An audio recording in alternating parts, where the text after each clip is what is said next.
everybody. So today we are here on a kind of cloudy Saturday morning to talk about nothing other than racism.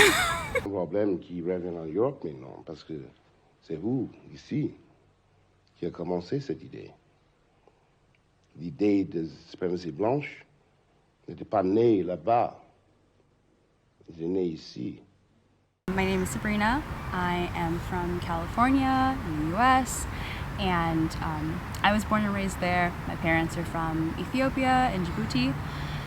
So in the US, I have a immigrant Black experience, but I've been in Paris since 2018, and here I am Black American. We're gonna get into that, the flattening of that, and yeah, I've been a teaching assistant since 2018, and now I'm in the middle of my master's. I had a professor who was asking me about like my experience as a Black woman in France. I opened my mouth like I'm no longer Black, like all of a sudden the Blackness just like evaporates, and it's like I become like this Black American rather than a Black person in general, and that's not the same like in the US. So it's really funny how like identity and nationality kind of coalesce here in France. And even like Guadeloupeans or Martinicans, like they identify as French first. Some Guadeloupeans are like, yeah, we know we're Black, but like our passport is French. I'm like, but it's not the same thing. Like my passport is American, but Right. I don't really consider myself American. But that's also because like my parents are immigrants, so maybe that's also a different thing.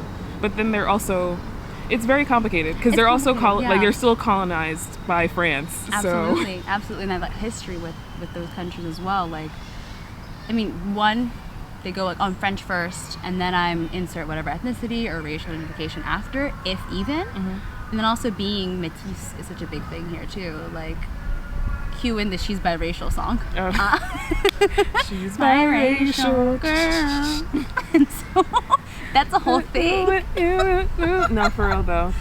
And you come here and like you come in as Black, you come in as Caribbean, and then suddenly when you're speaking French or like your accent pops out, like wait, attends, yes, hello, like hello American, Yeah. you are American, where are you from? And then like you are not one of our Blacks. Okay, like you said that. Yeah, exactly You were how I saying feel. that you were like being followed in stores, being like, like just microaggressed or whatnot. I mean, but then it's like, oh, the relief that you are not one of our Blacks, which is like something that like we already know about though, right? Like I remember, at least in the US, the same thing happens. There's a story of Angela Davis and her sister. They like learned French in school, and so in like the deep South in Alabama, they would go into this, segregation was still happening, so they'd go into the shoe stores and start speaking in French, and like they wouldn't be harassed. Oh, they're not one of our Blacks, like they're foreign Blacks, like come on through, come in, and they would get away with that, like speaking in French. So just have that same dynamic happen here. It's just like, like the math is mathing. Yeah. It is mathing. Like the racism, the white supremacy, it's the same. It's just in baguette. That's it. It's literally just in French. It's just in French. So it's like really funny when like people hear, like I went on a date with a guy who was like, oh yeah, like I don't really experience like racism here, but then like he also like in the same sentence was like, oh yeah, I don't really feel safe around the 18th. Just the boldness though, the boldness to like tell you, because you're not Black French, you know, it's like, oh, don't go into the 17th, 18th, 19th, 20th, don't go to Saint Denis ever. And I'm like, that's literally where I find people who look like me. Like that is like I'm not the one who's gonna get harassed. Exactly. I mean, catcalled, different story. That's everywhere as a woman. But like, I'm not the one who's afraid here. That's you. So, like, on the subject of their colorblind statistics and laïcité, I have so much to say. Oh yes. But it's just like, you know, very ass backwards. The fact that they are touting themselves as so colorblind, and it's like, but baby, this is a white supremacist country through and through. Like, this is a colonizer's country. Yeah, absolutely. You know, like it's just such a strange experience being in Europe and having wanted to come to Paris, especially knowing how this country colonized Djibouti. You know, the situation in which there's diversity in France cannot be overlooked.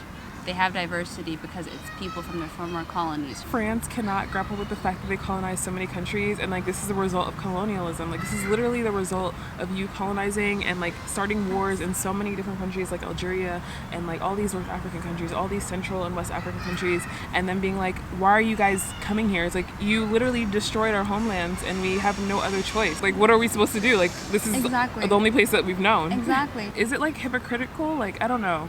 It's like they're like destroying all these lands, and then they're like expecting people to not come to their land, but then they're also like, oh, when you come here you have to adapt into this like French identity, and like that's even like nobody can like assimilate into that French identity except unless you're like actually white French. Exactly. Or white European, right? Exactly. Because like, of course, xenophobic attitudes towards other countries has always existed. Like, I mean, especially Europeans against each other. Yeah. But it's like, you know, 2 generations in, like, you're no longer Portuguese, you're no longer Italian, you're Italian French, you're like Dutch French, whatever. But it's like, you're from North Africa, like you are from West Africa, like, you know, like they want you to integrate, right, and to assimilate, but they won't let you forget that actually, like, hold out, don't get too comfortable, you're not actually French. But my problem, and it's not the problem of like all people of color in France, it's not all people of color in France. But like that mentality, that colorblind mentality, that laïque mentality, like, yo, like something, like there's like a sunken place. No, seriously. That exists. Me and my friends would make fun of like the black guys who were like, all of them like perm their hair, like they're all coons, like, like wow, Dr. Umar is really failing these brothers. Like it only takes a little bit of white brainwashing. And fuck Dr. Umar, by the way. I know, 100%. But like, it only takes a little bit of white brainwashing to activate the coon chip. Like, I mean, you watch Lupin? No, Black but I've women- seen like okay. I've seen little like excerpts. But Black women don't exist in that world. yeah, Like but even that's his like half of own these. mother. Wait, so he's adopted? No, he's a father, but like I have, but literally only seen like little like things on YouTube. his mom passed away before this. But that's like a lot of these. Okay, Netflix shows do not like black women. No. Like they do not. Like Summertime is like an anomaly. Like the I really Italian wanted to- show. I didn't actually it's watch it, cute. but- It's cute, but it's also just like. But I have a critique about shows that like portray black women and they're always in like relationships with white men. She's biracial, right? Too. So also like if you're gonna be a black woman, you have to be biracial, and that's like a problem across the board. U.S. shows, like, okay, so in my experience, working here, it only has been in the capacity of a teaching assistant and like English. So like already that's a problem, okay, right? Because language imperialism. 100%. But the fact that I'm in France, you know, we don't have to respect the French. Please don't kick me out of the country. but like, so my colleagues are French, and like I am the only black person.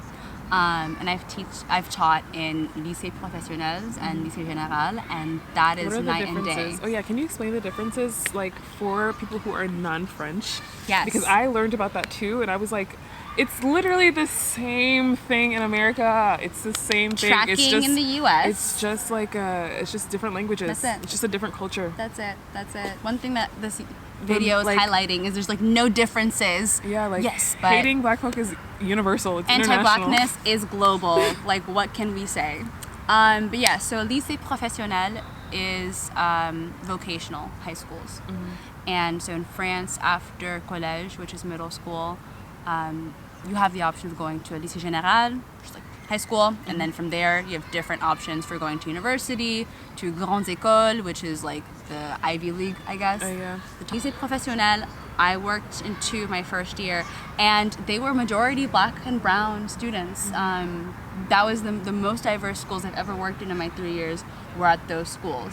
And so some of the students are there because they actually want to learn that vocation. So the 2 schools, one was a fashion school, which was really cool. It's like, yeah, you're in Paris and you're working at a fashion high school. Yeah. And the other one was like tech, like science, security systems. And the teachers, not all, but like, you know, they did not like their jobs. and they would just be very caustic and derogatory, like in the ways that they talked about their students. A lot of the students, well, some of the students had behavioral issues, and so they're tracked into lycée professionnel because of their behavioral issue. But yeah, so basically these lycée pros, they have all different kinds. One was metalworking that I was teaching at too, and it's like you're teaching them the technical words in English. It's actually really fantastic when you hear about all the different kinds of schools. But if you're tracking students there because of behavioral issues, who is getting disciplined the most? You know, like who is seen as More insolent. more insolent, as aggressive, as needing to be punished, you know, and controlled. Like that's Black and brown students from like low-income neighborhoods. Actually, like there are schools called like ZEP, Zone d'Éducation Prioritaire, and like those are the schools that will most likely be lycée pros, or like they're in troubled areas. All of these euphemisms. So a ZEP school, ZEP is a euphemism, and also a lot of students who are like recent immigrants. You have that, and then you have lycée général, and there you just have mostly white students, white French students, Asian students, like Asian French students, and like I had maybe 1 to 3 Black students. Were they women? Total. Mostly women. Of course. Yeah, mostly girls. Of course. Yeah. Why is that? Like, and you know why. I mean, how the educational system, I mean, in a majority white country operates the same as the US, in which they fail Black and brown kids time and time again. And it's you're in a really weird position as an English teaching assistant, because you don't really have any authority, and even the white colleagues who are like with it, and like they're trying to talk about race and gender and sexuality, and because it's an English class, they feel like they can't talk about France, actually. So this is an interesting segue, in that like I have been told to talk about police violence in the US to my students. But it's the same thing here. My students know what broken windows policing is, but the teachers won't put 2 and 2 together that what's happening in the States happens here as well. And so like when I want to bring up like, yes, so when I mean ACAB, I'm talking international, baby. worldwide, Mr. Worldwide. Even when I wanted to bring up the UK and like all of the police violence against women who were marching, protesting against the Sarah Everard. My teacher was like, "Can we stay on task and just like talk about the hate you give or something?" And so I've had more freedom this year to talk about what I want to talk about in my classes with my students who were in their final year of high school, which is called terminale. And so because my other teachers are trying to be woke and like bring all these concepts, I'm like trying to push it further. I'm like, okay, cool, we have to talk about the US opioid crisis. Like, all right, let's talk about the crack epidemic. Like, what are the differences in policy because of who the populations that are being affected by this are with the 80s and today. Like, so it's cool. I'm glad I get that freedom, and I'm pushing these students. But I mean, it's emblematic. It's a greater symbol of how we focus in France too much on the US as a means to not deal with or to deflect from our own their own issues. Exactly. And people talk about like individual situations and not enough about like the complex social structures that exist. I'm gonna bastardize this Toni Morrison quote about like how the purpose of racism is to distract you, and it's like to always keep your mind busy, to like truly waste your goddamn time. Yeah. Because like all this time you're spent like, I don't know, even in the US context, like being born and raised in the States, and it's like being kind of severed from your ethnic origins or identity to a certain extent, neither being from there or from the US. And it's just like all this diasporic melancholy, like for what? And it's like not needing to be accepted into American like identity, like not needing to be American, not needing to be like French then. I think people really, really work hard to like be French here. Yeah. When you are like the Black Anglophone community in Paris is very strange. because I think there's like a certain elitism that exists because you're coming to a different country where it's like, okay, London, they still speak English, like, but Paris, like, you need to have some sort of French to get by, and not really in Paris. I mean, a lot of people speak English or like attempt to speak English, and they'll have some grace for you if you at least try to speak in French. But it's just like, you know, Paris is an expensive city, and just the, I don't want to say caliber, or it's just like, We're probably on the same track because I've been thinking about this too. I'm gonna be honest because clearly being delicate, when I see a lot of the black women that come here between the ages of 30 and 40, a lot of them are very bougie. They only plan on dating or marrying into white men and only being around white French people for the rest of their life. And they carry like this certain air about them where they think that they're better than a lot of the black French people that live here. Yes. Absolutely. And this happens specifically with a lot of black American women. Yes. I don't really see it a lot with a lot of black British women, but I definitely see it with a lot of black American women.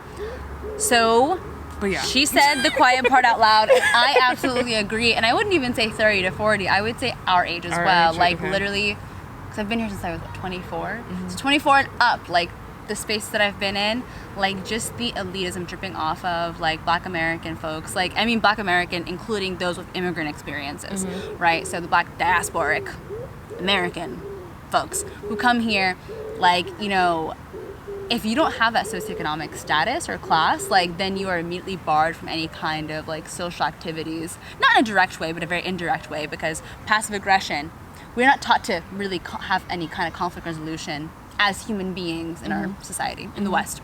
But like, yeah, like, there's a very like bougie, aspirational, like, I want to be Emily in Paris but black, Yeah, you know, literally. and it's just like, and actually be a bunch of like blavity blacks like coming to Paris Please. and like trying to like create this like Yes. Emily in Paris fantasy Yes. without realizing like you still have the same skin in France. Absolutely. And now with masks, and like, also, I mean, even before masks, like, I don't know, as a black person, like, I don't know, we blend in until we talk.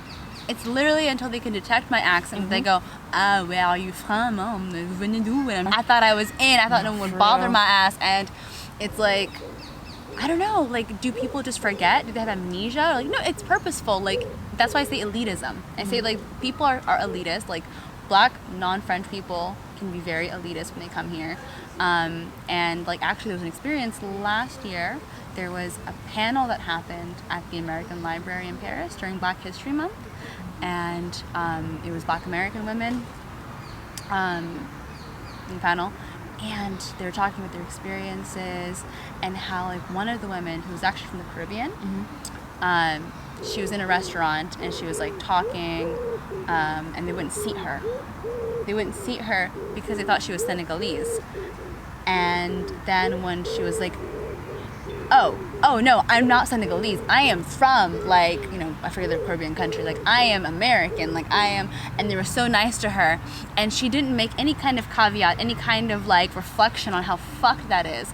That, like, they were discriminatory and racist because she was Senegalese. But as soon as they realized, oh, you're not one of our Negroes, please have a seat. She didn't make any kind of connection between that. Yeah. So a black French woman in the audience raised her hand and was like, What's wrong with things what is wrong yeah. with you? Like, did you not realize, like, you guys come here and you don't have any, you don't pay any mind to what's going on with us. This is your playground. Yeah, and, like, yeah, that is yeah. so fucking real. How do you, as a black person, come to France and not try to make any kind of connection? Like, the dots, like, what's not clicking?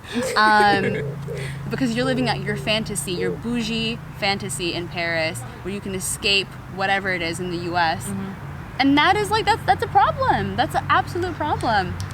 So it's hard out here, like, to find folks who get it. And forming radical community is hard. Yeah. It has been, but also we've just gone through a pandemic. So It's we hard. remain hopefully optimistic, but you are leaving. So as somebody who was, like, raised Muslim and identifies as Muslim, like, it's so, I cannot imagine having had to be born and raised in France with my religious identity, like, because I wore the hijab in high school. And that would have, I can't do that here.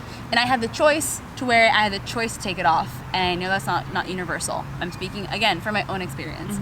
But, like, to not have that choice. Like I've had students who I see outside of class wearing the hijab, and in class they aren't.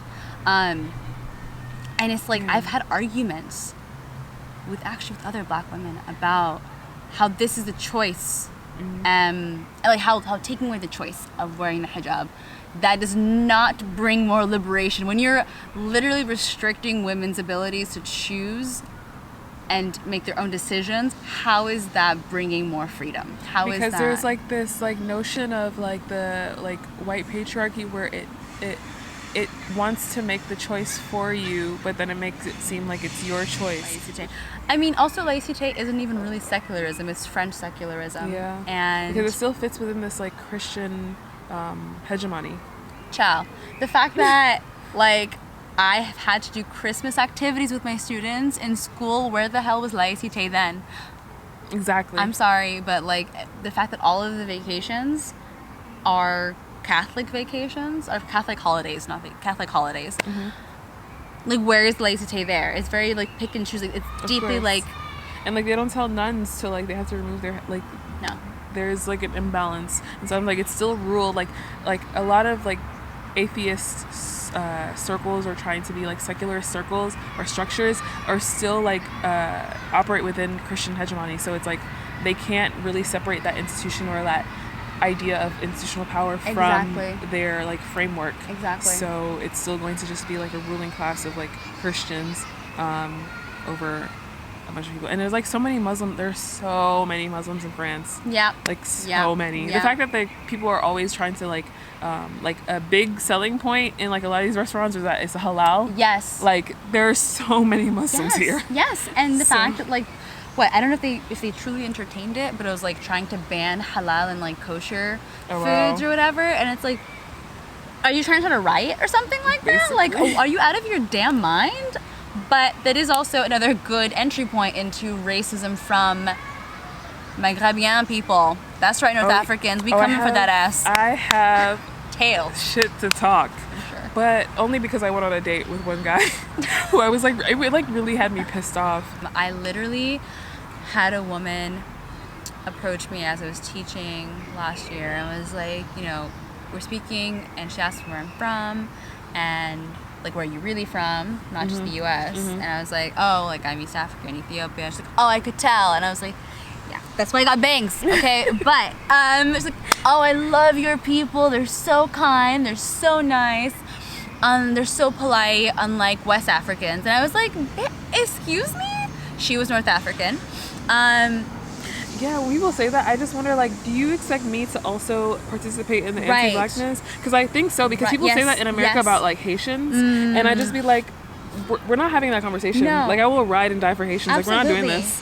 And France owes Haiti reparations. Absolutely, 100%. Like, And French people, all they would. do is complain and talk shit about their country. Right, so, until you start calling them racist, and they go, mais pourquoi? Like, yeah, that was so many generations ago. Yeah, my father fought in the Algerian War against the Algerians. But also, you know what? No. But also, okay, again, back to North Africans. They keep finding a way to get out of this conversation. Sorry. No, your time is now. No, like, their time is now. And it's just like, I mean, obviously anti-blackness exists in the Arab world, you know what I'm saying? Like, but also I feel not all, but a lot of like North Africans are really trying to blend into whiteness in France. Even though like their grandparents fought for their fucking freedom. Like, it's wild just what one generation can do in the colonizer's country. No, for and that real. is one of my biggest fears of having kids wherever, if it's not in East Africa. I don't know, long story. But it's just like, you live long enough to be the black grandparent, you know what I'm saying? Like, I don't. Girl, You live when I long tell you enough that is to my be biggest fear. the only black grandparent. But it's like North Africans, the ones who are racist, the ones who try so hard to assimilate into whiteness. Like, I'd be looking at them, I'm like, okay, yo, we got the same kinks in our hair. actually, yeah, they relax their hair as well. You know, white passing has a history to it. If someone thinks you're white, like, you are white, like, just take that L. Like, just hold it. Sorry, Halsey. Sorry.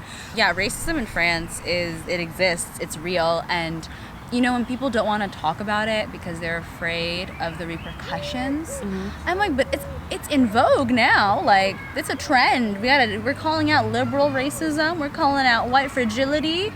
God forbid, like, you actually make it into someone's problem, though. And that's where dots aren't connecting. Yeah. We're only getting so far in these conversations where, like, white people are like, I'm an ally, I'm an intersectional feminist, like, if they give a shit. And, like, I don't know about white French people, because I don't really interact with them that much. Yeah, very few. Only in my grad program, and, like, they are vetted.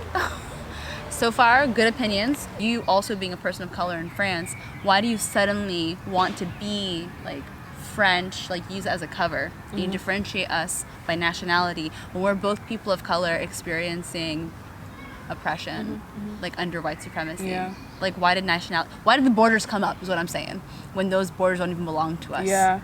So, yeah, that happened this semester, and I was like, that's really strange. But also, wow, the critical race framework, it doesn't really exist. It does here. not exist. There's no, like, language, and I think that's why it's bad like hot takes. There's so much, like, first of all, there's so much, like, disrespect or misogynoir among, like, the black men here towards the black women. And so, like even acknowledging what that is, like, that, like, misogynoir, like, I'm saying this in French, and they don't even recognize that or have that as, like, vocabulary, or at least it's not a part of the main discourse. But then I see sometimes, like, black French TikToks, I'm like, oh, okay, maybe the young people are doing something, you know, maybe they're, like, moving in, but that's, like, the only way, because it's been able to be information has been able to be globalized and accessible in different languages, which is good, but it's also, like, it's gonna take more effort. It will. And so it's gonna take, like, actual, like, black French scholars, like, to be in these, like, institutions, or, like, not even scholars, like, community organizers, and, like, local ground, like, people on the ground, like, doing active, like, work and activism, or which is happening. It happens. But it's like, it's also just being, like, thwarted constantly just by the throes of white supremacy. Absolutely. I mean, there's like a whole thing now. There's a black organizations, like, have to deal with this new law that was passed about mixité. Like, you can't even have single race spaces or, like, single gender spaces or something like that. Like, at every turn, they're thwarted for even just trying to organize on, like, race-based issues that are also climate issues, that are also gender and sexuality issues, that are also migrant issues, right? Like, there's intersections. And like, France is really trying its best, like, quash. But, like, the one thing that I also wanted to talk about was, like, the security bill that came out, I think, like, last year or so, where it was like like, they're making it, like, illegal to, like, record police. And so I think there was, like, this article or opinion article where, after obviously people are, like, protesting against it, someone was saying, like, oh, all these things about critical race theory and all this stuff, I don't know if you've seen it, as an opinion article, about how these are American ideals and American values and da-da-da. And I'm like, no, it's just because you guys don't have the vocabulary for it. It's, you guys have the language, but it's literally the same manifestation. Yeah. Because when I talk about, like, very specific St. Louis issues, me thinking that they're only specific to, like, the Midwest or St. Louis in general, and then I'll have a black person being like, oh, the same thing happens in Paris. I'm like, and you don't think there's anything wrong with that? Like, oh yeah, but I mean, it's a part of life. I'm like, doesn't have to be. No, it doesn't have to be. Yeah. Like, that is not the, like, the dream or the, like, the vision that I have for black people.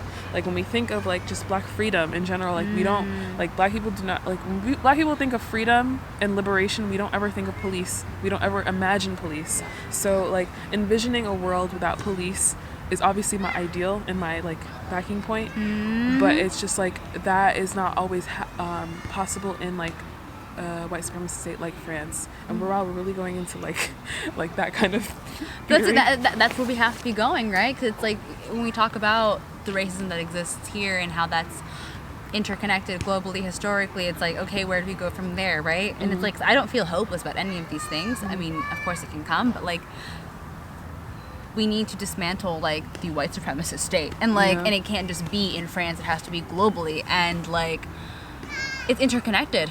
And we have to go there. We have to go there. Okay. And political education is important, and also having these difficult conversations are important. But I think also, like, it's also about keeping your energy. Like you can't convince everyone. Like I don't have these conversations with people that I don't think are going to be open to it. At least for me, like just leaving the Anglophone community little by little and like really trying to immerse myself in the language and become better at speaking. Like, because you can't do organizing, you can't do much if you're not fluent or at least professional level in French here, unless you only stick to the rivers and lakes that you're used to. And so there are Black radical orgs that are like taking off, that are doing work, and like just being unapologetic, right, in your politics. But it's like because you can't even come here and be like, oh, let me start something, because I feel like that's basically just doing the colonizers' work all over again. Like, exactly. You can't come into a country not even knowing the culture, not even knowing the history, not even knowing people's like mannerisms or ways of being, and then like, oh, I'm gonna start this Black radical group. Like, okay, with what resources? With who do you know here? Exactly. What do you know about the city? Exactly. Like, all you know is like from what you've seen. It just it takes putting yourself out there and being in like, you know, putting yourself out there, and like that means like you're gonna be uncomfortable at times, and like that's like outside of just radical politics. But it's like, how do you want to? What does liberation look like for you? What does liberation look like for all peoples? And that means like really building your interpersonal skills, right? And like being okay with conflict, not equating that to abuse or harm, and not apologize, and not, you know, allowing, like like not allowing, perpetuating abuse or harm. But like we need to, it is internal work too, like really unlearning all of the ways that we've been taught to be afraid of conflict resolution, having arguments, like being able to check someone or call someone in from a place of love. We're not going to go into cancel culture. We are not canceling enough people. Cancel culture does not exist. It does not exist. I wish it did. And it is all wrapped around like what they call lookism, like your proximity to attractiveness or desirability, all that stuff. But anyways, but moving on, like, you know, the work that you're doing to in your personal life absolutely connects to any kind of political organizing you want to do. And long term, and one of my questions is, do I stay here? Do I have a duty to go back to the US? I remember like watching I Am Not Your Negro, and even like, and when I was watching that, like James Baldwin's decision to come back to the U.S. because of his duty to Black folks in the U.S., I was thinking to myself, like, like, is this even where I feel that too, even before knowing that, like thinking like, okay, if I move to Europe eventually, like I want to, like, will I still feel this burden or this duty or responsibility towards like Black movements in the U.S. Right. Because that is like my initial identity. Right. And I don't really have an answer. Me neither. Yeah, I don't have an answer. Me neither. Because so far the healthcare is nice. Yeah. And like obviously I love Black people. But it's like when people say that, I mean like it's like an unconditional type of like wanting to move us not forward, because I feel like sometimes that comes with its own nuances. Right. But like liberation and freedom, obviously. Yes. So it's like I feel a sense of responsibility to my first identity. But how, like, I don't know, how do we move forward? How do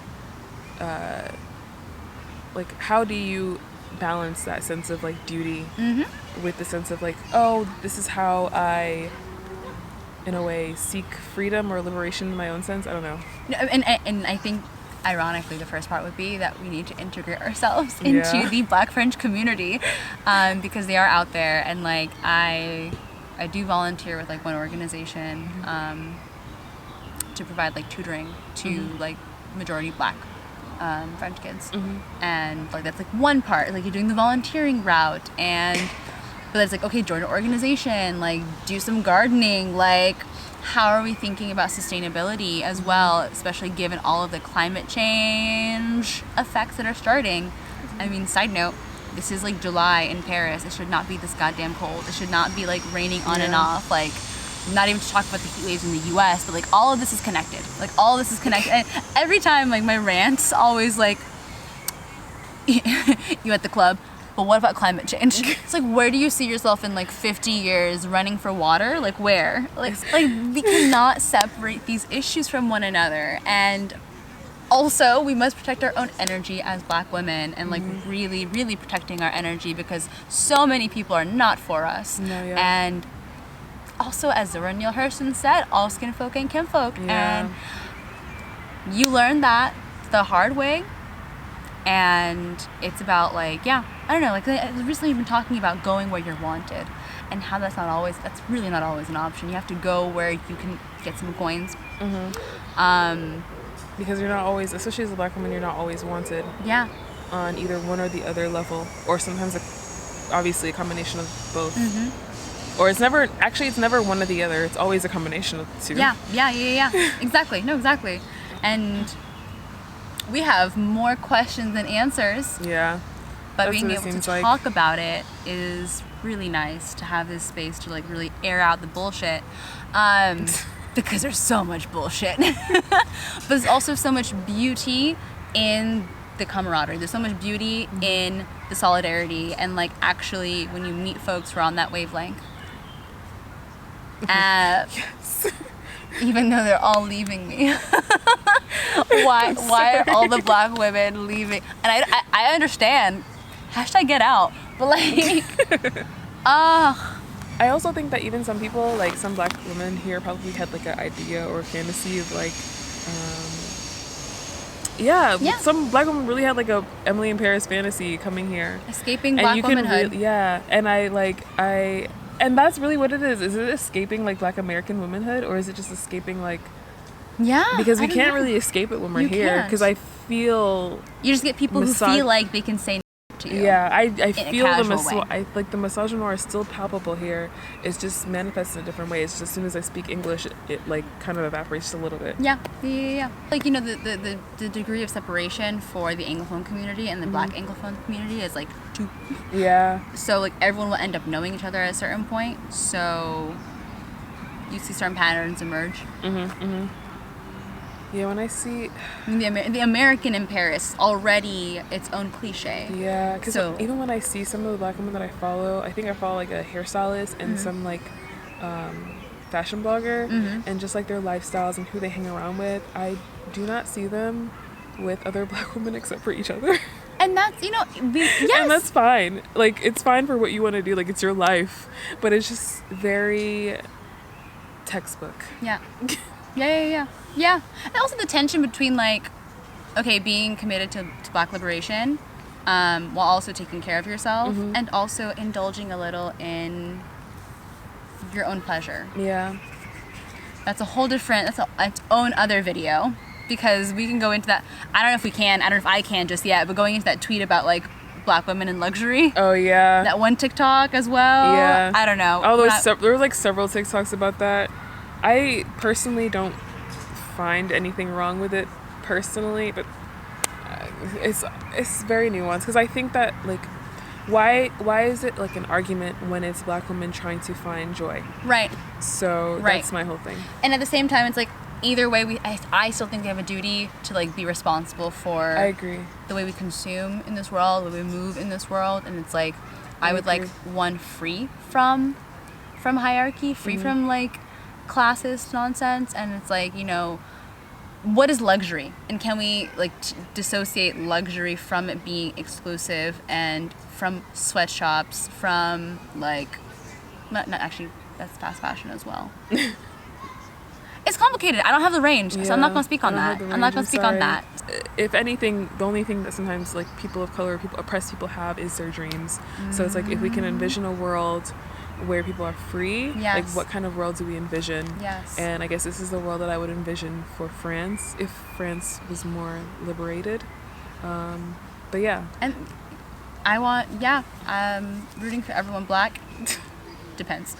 But like, but like at its core, dreaming of Black liberation, and like dreaming of like a more liberated world, and that like that from there you have your guiding principles that can shift. And I have no answers, only questions as well for this journey, you know, like not claiming to be an expert, just a part of things. Thank you for having me. Yes. This was a wonderful conversation. We were here for, like, it just flowed. Yeah. It just flowed. yeah, it was good to talk about my experiences here and like see your feedback as well, and like just we're on the same. I'm really vibes. glad that we were on the same wavelength, because Yeah. all the things I had been like internalizing and taking in, and also because I had to do that research paper, so I was like seeing all like the legal structures that kind of prevent like fringe society from like talking about critical race theory. I'm like, this is why this is the way that it is. It's because like there's a refusal to allow people to self-identify basically. And so, but that's also like a human right, like the right to like self determination. Yes. And like that's not, if that's not allowed, or if that's like thwarted, then like how can people form a collective identity, or just like even identity in general? If you guys are interested in this video and more videos like this, please subscribe and click on the notification bell. That's all I can think of. And all right, bye y'all. Bye.